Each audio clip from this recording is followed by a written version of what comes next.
When it comes to cleaning a furnace, especially a gas furnace, a new high-efficiency furnaces, there's certain things a homeowner can do on their own, such as change the filter, vacuum out the blower cabinet. The actual cleaning of the furnace should be done by a professional, like the burner assemblies, the gas valves, and the venter motors. These things are the ones that actually burn the fuel and look after all the safety components to the furnace.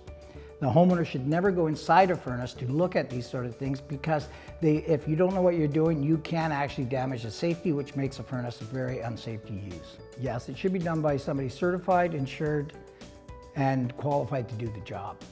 It should be done every year, just to maintain the warranty, to maintain the integrity of the equipment, and foresee any issues that may come up down the road.